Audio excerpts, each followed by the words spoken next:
I got a new sketchbook and I'm so excited.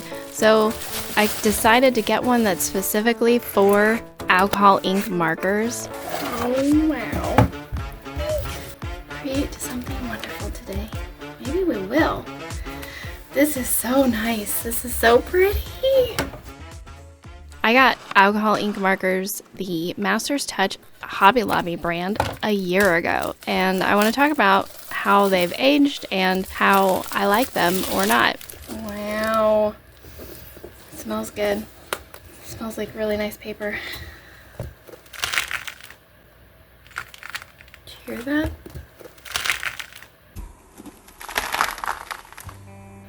Oh, I love it. It has perforated pages. Tear and share. Oh, nice, because it's for marker. I guess the paper bleeds, although it's very thick. It's an individual page. It's like cardstock. But you can put that in between to protect the next page. Love it. You see, I did end up getting an Ohuhu brand of marker sketchbook because it was one like Drawing with Waffles uses, and she's really the one that influenced me to get into alcohol ink markers in the first place. So my experience with alcohol ink markers this far through the past year, I only was using paper I had and a really cheap sketchbook from Walmart that was for mixed media art. So it was not specifically for alcohol ink markers. I've not really been enthused with them. So for this past year, mostly I just felt like I was drawing with any other kind of marker. I didn't get a lot of good push and pull blending. I didn't know if it was because I was using Hobby Lobby brand, like are they that much worse or what? And now that I finally got this sketchbook, which I wish I would have gotten a lot sooner, it was only like $16, $17. It's just made a world of difference, and I'm really excited about it.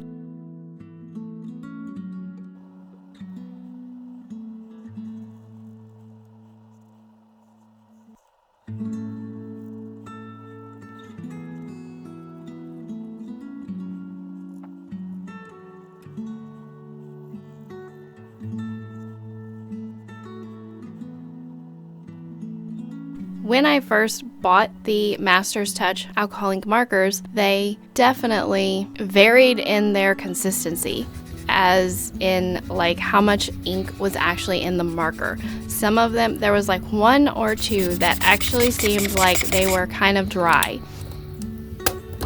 No, what in the world?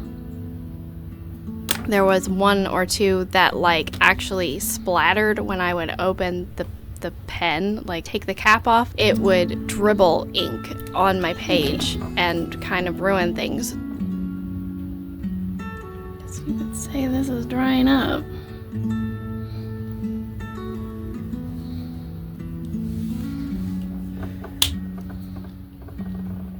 That was something that I noticed immediately when I purchased the markers, and I decided to not get a set, like the pre-packaged sets, and I just chose the individual ones. So I don't know if that makes the difference, because I assume that they're restocking those inconsistently, and so who knows how old they actually are when you buy them, right, out of the little cubbies on the shelf at Hobby Lobby. And when you go to Hobby Lobby, if they're not on sale, the 40% off, go the next week, because they will be, because they just flip-flop all of their inventory. And so don't ever pay full price for something at Hobby Lobby, because next week it will be like 40% off.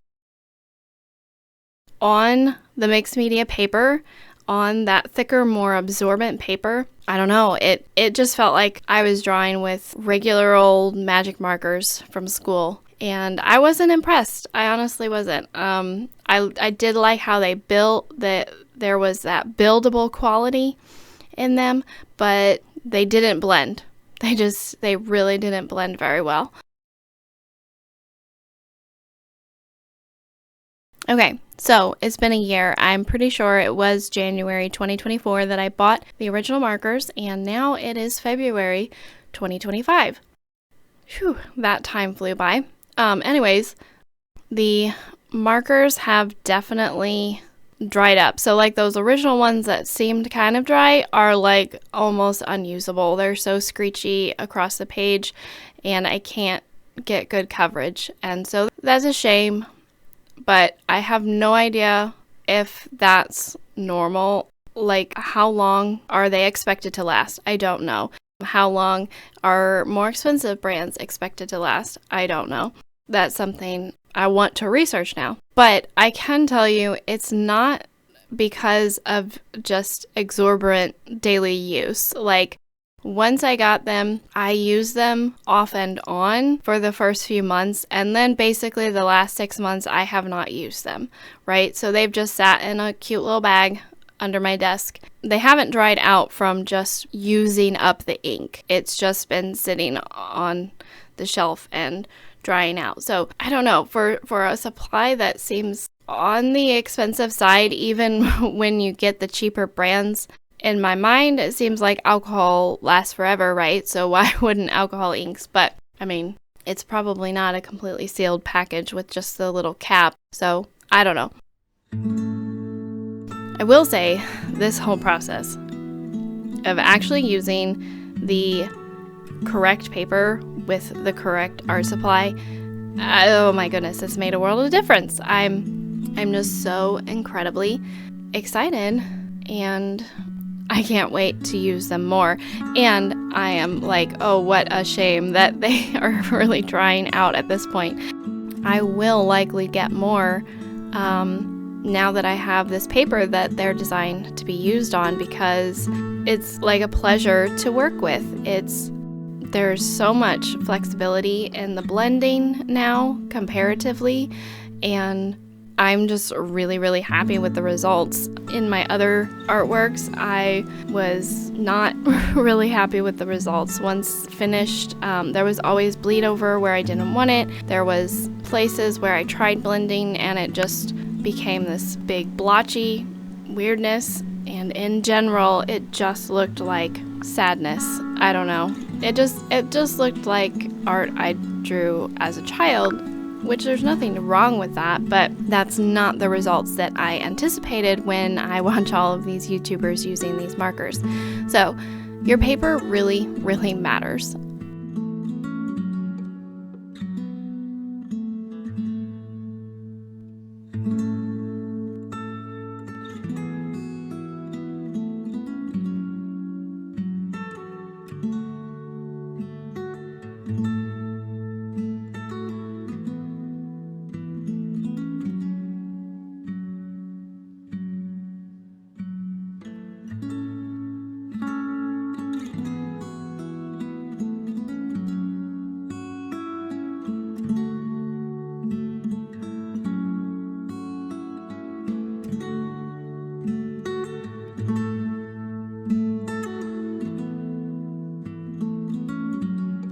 So the other thing that I did want to point out about these Hobby Lobby markers, this Master's Touch brand, is a year later now, when I have not used them for probably 6 months, I immediately noticed the tips were bending and creasing as if they were going to break off on the brush nib side.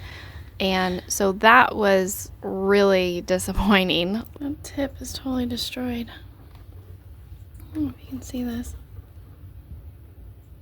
I cannot get a good fine point now or a consistent drag in a brush stroke with the brush tips because they're broken. And I do not see a way of repairing that. That does seem like something that is just a super quality issue with these markers, especially knowing that a lot of the other ones are refillable. Like you want your nibs to last then like for more than a year. So that's something that's not ideal. And I say this is a cheaper brand, but really per marker it's not a lot cheaper than some of the other brands. So A regular price is $5.99 at my local Hobby Lobby in 2024. So this was a year ago. If you go when they're 40% off, then they're that much cheaper. So there's still a significant investment for what it is, and it doesn't seem like the quality is that great. I've never had a better name brand though, so you tell me, how long does your Ohuhus last? How long do your Copics last? Seems like Copics are an eternal thing because of the refillability, and I believe you can get new nibs eventually if they break down also. But at that rate, I don't know. It seems like a hassle to refill and like be repairing your markers. I don't know. I don't know what the trade-off is there. Is that, I don't know. It seems like a mess, and it seems like a big ordeal to try refilling your markers, even if you only do it every year or every couple of years. At that rate, I feel like maybe I'd just buy a new one. I don't know. I have not experienced all that, so just talking and thinking about all of this. So in a way of recap, marker paper makes all the difference. Looking it up, looks like Master's Touch prices have come down considerably, which I'm glad to see in the past year.